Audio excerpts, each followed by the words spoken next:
They are manhandling the defending champions. A convincing 133-105 win for the Thunder. They lead the Warriors 2-1. This is an unusual situation to find yourself in. You were down 2-1 last year, but not against someone like Oklahoma City. So what do you draw on in this situation to get out of this deficit? Down 2-1 on the road, and pretty much must-win situation. We know what it takes. We know what the feeling's like. We know what that experience is and how we've gotten out of it. Yeah.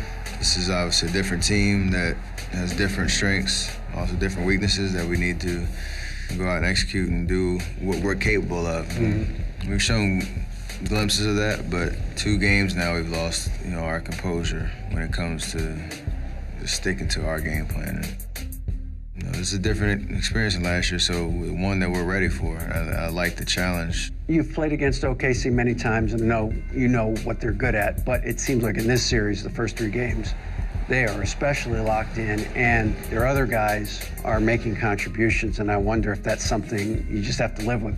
Well, yeah, we have a game plan that we're going to stick to, and when you allow Westbrook to get layups in transition, you allow Katie to get 10 free throws in the first half, when you let Ibaka get a wide open 3. If Robeson hits a 3 or 2, if Waiters comes in and makes a couple of tough shots, that makes everything worse.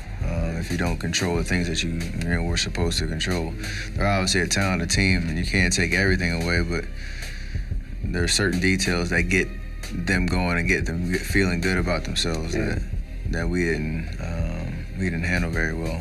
One solid possession at a time. We can't get it back in 2 possessions. 1 possession at a time. Come on. You said yesterday that we can't count on Draymond to always provide the emotional lift for this team. Is this one of the situations where maybe you guys have to pick him up? I'm pretty sure you'll see a very spirited Draymond in Game 4, but in the middle of Game 3 where he couldn't buy a shot and we were kind of flat, that's when you can't just look to him, be all demonstrative and get us going, or to say something during a timeout to get us going. Let's go, we okay? I talk every once in a while, try to pep up some energy, but on the floor, body language and how we go about our business, everybody has to be locked in and show that kind of mental maturity that we've talked about that we have. I'm sure that we'll find in Game 4. You have said that the playoffs are a grind and that you're going to have to win a lot of ugly games. But I just wonder, given the season that you guys had, if this is all disconcerting to you that you're 2 games from going home, because this is not the script you plan to follow. Well, we don't think like that.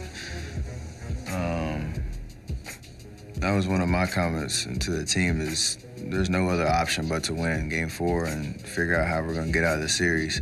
You can't allow the success we had over the last 2 years to become now a weight or a pressure.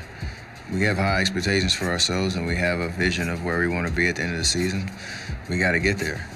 There's no other option but to win Game 4. If you let any doubt come in or any complacency of, it's been a great run, all that kind of stuff, that's you cheat the process. And for us, I know myself as a leader, there's no other option but to win Game 4 and play with that attitude.